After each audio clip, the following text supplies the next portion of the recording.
गौरी के बाल घने, लंबे और बहुत सुंदर थे। उसके बालों को देखकर हर कोई उसकी तारीफ जरूर करता था, पर शादी के बाद गौरी के लंबे बाल घूंघट में छुप जाएंगे, ये उसने कभी नहीं सोचा था। गौरी की सास यशोदा देवी बहुत ही पुराने ख्यालों की थी। उनके घर में घूंघट करना बहुत जरूरी था। देखो बहू, हमारे घर में घूंघट बहुत जरूरी है। तुम्हारे घूंघट का तुम्हें खुद ध्यान रखना है। सिर से बिल्कुल भी नहीं सरकना चाहिए। बड़ी बहू भी हमेशा घूंघट में ही रहती है। अब सास की बात को भला गौरी कैसे टाल सकती थी? वो इस घर में नई थी।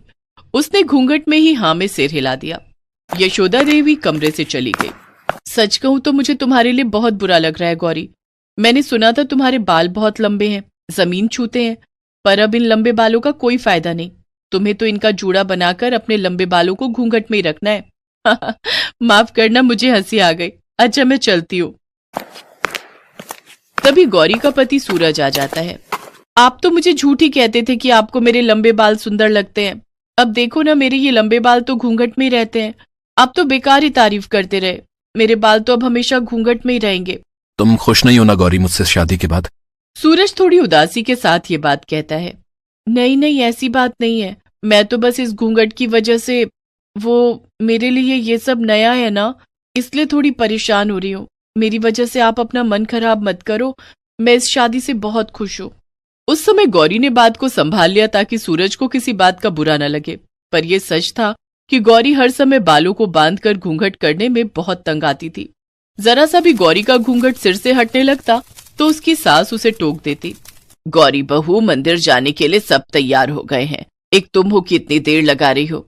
गीले गीले बालों में जूड़ा बांधना पड़ता है। माँ जी आवाज लगा रही है, क्या करूं? माँ जी, वो आज गौरी ने सिर धोया था, बाल सुखा रही है। मुझे लगता है उसे तभी देर हो गई। अब इतने लंबे बालों को समेटना भी तो कितना मुश्किल है, वही समेट रही होगी। बस, आज सिर धोना जरूरी था। जब पता है कितने लंबे बाल हैं तो सिर को एक दिन पहले धो लेती। पता नहीं आजकल की बहुएं बड़ों की बातें कब मानेंगी। अब जाओ और बोलो ढंग से घूंघट करके आएगी। मंदिर में बहुत से लोग होते हैं। गौरी जल्दी जल्दी गीले बालों को बांधकर जूड़ा लपेट लेती है और सिर पर पल्ला कर लेती है। अक्सर ही गौरी को ऐसी परेशानियों को झेलना पड़ता था। एक दिन सब औरतें एक संगीत समारोह में इकट्ठी हुई, जिसमें यशोदा देवी और दोनों बहुएं भी गईं। गौरी बहू, ध्यान दो, पैर छूने में तुम्हारा घूंघट सिर पर रहना चाहिए। संगीत समारोह में जरा सा भी हटा तो सबके बीच में बात बनेगी। देखो, बड़ी बहू ने कितनी चिमटी लगाई है, उसका घूंघट जरा सा भी नहीं खिसक सकता। ये क्या, तुम एक ही पिन लगाकर आ गई हो? जरा सी देर में तुम्हारा घूंघट हट जाएगा और जूड़ा खुल जाएगा।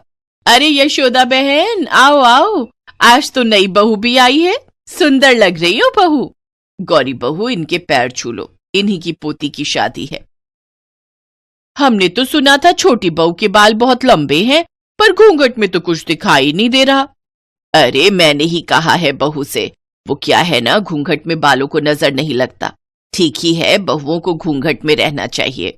सब औरतें गाने बजाने में लग जाती हैं। कभी बच्चों के साथ खेलते हुए एक बच्चा, जो उसी फंक्शन में आई एक महिला का था, वहीं पास में बने कुएं में गिरने लगता है। मम्मी, मोहित कुएं में गिर गया। उसने कुएं में ईंट को पकड़ा हुआ है, वो पानी में गिर जाएगा। क्या? मेरा बच्चा, मेरा मोहित कुएं में गिर गया। मोहित, मोहित! सब औरतें चिल्लाने लगी। किसी को भी कुछ समझ में नहीं आ रहा था। तभी गौरी दौड़ती हुई कुएं के पास जाती है। उसके पास अब एक ही रास्ता था। वो जल्दी से अपना घूंघट हटाकर अपना जूड़ा खोलती है और अपने बालों को कुएं में गिरा देती है। मोहित बेटा, मेरे बालों को कसकर पकड़ लो, मैं तुम्हें ऊपर खींच लूंगी। मजबूती से पकड़े रहना, मैं तुम्हें गिरने नहीं दूंगी। गौरी के बालों में भयानक दर्द हो रहा था, फिर भी उसने कोशिश से मोहित को कुएं से बाहर खींच ही लिया। सब औरतें गौरी को देख रही थी। गौरी के बहुत सारे बाल टूट चुके थे, पर मोहित ठीक था, इस बात से गौरी को तसल्ली थी।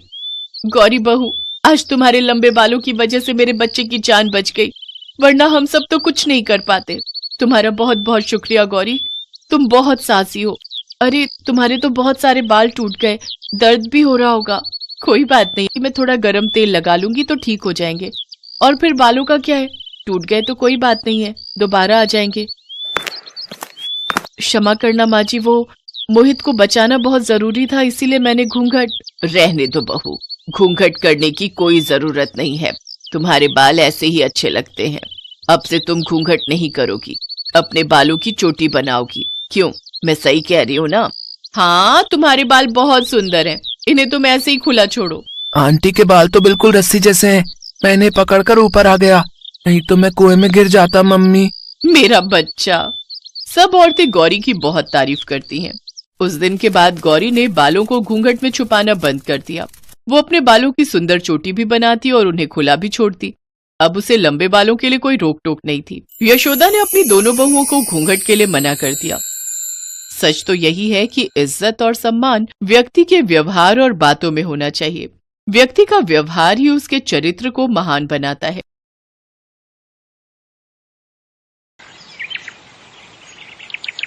जड़ी बूटी ले लो, बाल बढ़ाने वाली जड़ी बूटी, सिर्फ 5 रुपए में। बाल बढ़ाने वाली जड़ी बूटी सिर्फ 5 रुपए में? जरा देखो तो। सुधा को अपने बाल बढ़ाने थे, उसके लिए अब वो कुछ भी कर सकती थी। उसने बूढ़े आदमी से जड़ी बूटी खरीद ली। उस आदमी ने कहा, इस जड़ी बूटी को जोर जोर से पीसना, पीसने से तेल निकलेगा। उस तेल को सोने से पहले अपने बालों पे लगाना। जड़ी बूटी लेकर सुधा घर चली गई। तभी सुधा जड़ी बूटी पीस कर तेल निकालकर और उसे अपने सर पर लगाकर सो गई।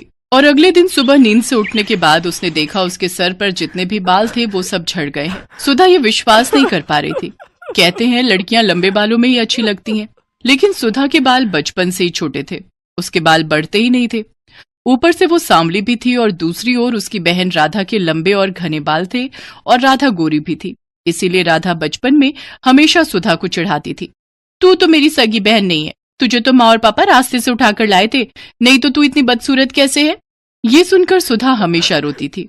माँ पापा देखो ना राधा क्या बोल रही है, माँ पापा देखो ना। राधा और सुधा की माँ शमिता कहती थी, रो क्यों रही है सुधा, राधा ने कुछ गलत तो नहीं कहा, तू बदसूरत है, तेरे सर पर बाल भी नहीं है, मुझे ऐसी बेटी नहीं चाहिए थी। सुधा का पिता भी उससे प्यार नहीं करता था। सुधा को हमेशा हर किसी से नफरत ही मिलती थी। ऐसे ही बड़ी हुई सुधा। हर रोज वो रात को रोती थी और भगवान से प्रार्थना करती थी, हे भगवान कुछ चमत्कार करवा दीजिए, मेरे पैर तक लंबे बाल उगा दीजिए, प्लीज भगवान प्लीज। और इसी तरह सुधा और राधा दोनों जवान हो गई। आज सुधा को लड़के वाले देखने के लिए आने वाले हैं। सुधा आईने के सामने बैठकर तैयार हो रही है। उसके सर पर अभी भी ज्यादा बाल नहीं है। वो आईने में अपने आप को देख ही रही थी कि तभी उसकी माँ आ गई और ताने मारना शुरू कर दिया, यहाँ ऐसे बैठे रहने से कुछ नहीं होगा, जल्दी जल्दी करो, नहीं तो ये लड़का भी हाथ से चला जाएगा। वहां राधा आ गई और बोली, माँ मुझे तो समझ में नहीं आ रहा है कि आप मुझसे पहले इस भूतनी की शादी क्यों करवाना चाहती हो। राधा बेटी, इस भूतनी को तो पहले विदा करना पड़ेगा, नहीं तो बाद में कौन इससे शादी करेगा। एक बार बस ये सर से उतर जाए, उसके बाद मैं तेरे लिए बहुत अमीर और अच्छा लड़का ढूंढ कर लाऊंगी। माँ आप सभी मुझसे इतनी नफरत क्यों करते हो, आखिर मैंने किसी का क्या बिगाड़ा है। तेरे सर पर बाल नहीं है सुधा, तू बदसूरत है बदसूरत, तू मेरी बहन कहलाने के लायक नहीं है। थू। सुधा रोने लगी। वो पूरी जिंदगी रोती ही आई है। अविनाश नाम का लड़का सुधा को देखने के लिए आया। शमिता के कहने पर राधा अपने कमरे में ही बैठी हुई थी, क्योंकि शमिता ने उससे कहा था, बेटी तू कमरे के अंदर ही रहना, नहीं तो लड़के वाले सुधा से रिश्ता नहीं जोड़ेंगे। खैर अविनाश के साथ सुधा का रिश्ता तय हो गया, लेकिन उसके लिए बहुत ज्यादा दहेज देना पड़ा। उस बात को लेकर भी शमिता सुधा को ताने मारने लगी। सुधा मन ही मन सोचने लगी, अपने घर में तो मुझे शांति नहीं मिली, शायद ससुराल में जाकर मैं खुश रहूंगी। सुधा की शादी हो गई और शादी वाले दिन ही अविनाश ने राधा को पहली बार देखा और देखते ही उसके प्यार में पड़ गया। यार मैंने इसे पहले क्यों नहीं देखा, कितनी गोरी है ये, कितने लंबे बाल हैं इसके। इससे पहले मिल लेता तो मुझे इस भूतनी से शादी नहीं करनी पड़ती। लेकिन अब कुछ नहीं हो सकता था। सुधा अविनाश के साथ ससुराल चली गई और ससुराल पहुंचते ही सुधा की सास विमला ने सुधा को 1000 काम थमा दिए। रसोई जाओ और सारे बर्तन मांजो, उसके बाद खाना बनाओ और उसके बाद पूरा घर साफ करो। मत भूलना कि तुम्हें इस घर की बहू सिर्फ और सिर्फ काम करवाने के लिए ही बनाया गया है। ठीक है माँ जी, नहीं भूलूंगी। सुधा बिना थके काम करने लगी। उसकी सास और उसका पति उसके छोटे छोटे बालों को लेकर मजाक उड़ाने लगे। तुम्हारे बाल तो मुझसे भी छोटे हैं सुधा। ये तो पूरी नौकरानी लग रही है। हाँ हाँ, मुफ्त की नौकरी। अविनाश मजाक उड़ाता ही गया और एक दिन उसके साथ राधा की मुलाकात हो गई। राधा को अपने लंबे बालों को लेकर बहुत अहंकार था। वो सुंदर भी थी। अविनाश को उससे प्यार हो गया और राधा भी अविनाश को पसंद करने लगी। और एक दिन अविनाश और राधा ने शादी कर ली। राधा अविनाश के घर चली आई। ये देखकर सुधा को जैसे सदमा लग गया। राधा, राधा तू मेरे साथ ऐसा कैसे कर सकती है? तूने मेरे पति से शादी कर ली। चुप रह, समझी ना? अविनाश तो तुझसे प्यार भी नहीं करता है, वो सिर्फ मुझसे प्यार करता है। हाँ हाँ, ऐसे बिना बाल की औरत से कौन प्यार करेगा? मुझे तो लंबे बालों वाली लड़कियां पसंद है। सुधा बस अकेली चुपके से रोती रही। अगले दिन वो बाजार गई और देखा एक बूढ़ा आदमी जड़ी बूटी बेच रहे हैं। जड़ी बूटी ले लो, बाल बढ़ाने वाली जड़ी बूटी सिर्फ 5 रुपए में। बाल बढ़ाने वाली जड़ी बूटी सिर्फ 5 रुपए में? जरा देखो तो। सुधा को अपने बाल बढ़ाने थे, उसके लिए अब वो कुछ भी कर सकती थी। उसने बूढ़े आदमी से जड़ी बूटी खरीद ली। उस आदमी ने कहा, इस जड़ी बूटी को जोर जोर से पीसना, पीसने से तेल निकलेगा। उस तेल को सोने से पहले अपने बालों पे लगाना। जड़ी बूटी लेकर सुधा घर चली गई। रात को सभी सो गए और तभी सुधा ने जड़ी बूटी पीसकर तेल निकाला और उसे अपने सिर पर लगाकर सो गई। और अगले दिन सुबह नींद से उठने के बाद उसने देखा उसके सर पर जितने भी बाल थे वो सब झड़ गए हैं। सुधा को जोर से रोना आ गया। ये क्या हो गया? मेरे सारे बाल झड़ गए, अब मैं क्या करूं? सुधा जोर जोर से रोने लगी और उसे इस हालत में अविनाश, विमला और राधा ने देख लिया। ये क्या, तू पूरी तरह से गंजी हो गई? छी, मैं देख नहीं पा रहा हूँ तुम्हारी तरफ, मुझे उल्टी आ रही है। सुधा, तुम निकलो यहाँ से। यहाँ तुम्हारी कोई जरूरत नहीं है। तुम इस घर में रहोगी तो इस घर का नाम बदनाम होगा। सभी ने मिलकर सुधा को घर से निकाल दिया। सुधा रोती हुई एक जंगल में चली गई। जंगल में वो एक पेड़ के नीचे बैठकर रोने लगी। उसी पेड़ पर एक पंछी रहती थी। उसने सुधा को रोते हुए देखकर कहा, तुम रो क्यों रही हो? सुधा ने उस पंछी को सब कुछ बताया। रो मत, ज्यादातर इंसान बुरे होते हैं, इसीलिए तो हम जंगल में रहते हैं। इस जंगल में सब कुछ है, बड़ी से बड़ी बीमारी का इलाज है यहाँ। एक फल है, उसका रस निकालकर सर पर लगाने से बाल बड़े हो सकते हैं। सच? कहाँ मिलेगा मुझे वो फल? मैं लाती हूँ। उस पंछी ने कुछ ही देर में सुधा को फल ला कर दिया। उस फल का रस निकालकर सुधा ने सर पर लगाया और उसके बाल उगने लगे। उसके बाल सर से पैर तक आ गए, काले लंबे घने बाल, ठीक जैसा सुधा चाहती थी। सुधा ने पंछी से कहा, अच्छी पंछी, तुम्हारा बहुत बहुत धन्यवाद। मैं इस फल का रस लड़कियों को बेचना चाहती हूँ, उन लड़कियों को जिनके बाल नहीं उगते, ताकि उन्हें भी मेरी तरह परेशानियों का सामना न करना पड़े। सुधा जंगल से निकलकर फल का रस बेचने लगी और एक दिन उसे अविनाश और राधा ने देख लिया। तुम सुधा हो ना? हाँ, क्यों? अरे वाह, तुम्हारे इतने लंबे बाल कैसे हो गए? इस फल का रस निकालकर सर पर लगाने से। तुम बहुत खूबसूरत लग रही हो। क्या तुम मेरे साथ घर आना चाहोगी? ये सब देख और सुनकर राधा को जलन हो रही थी।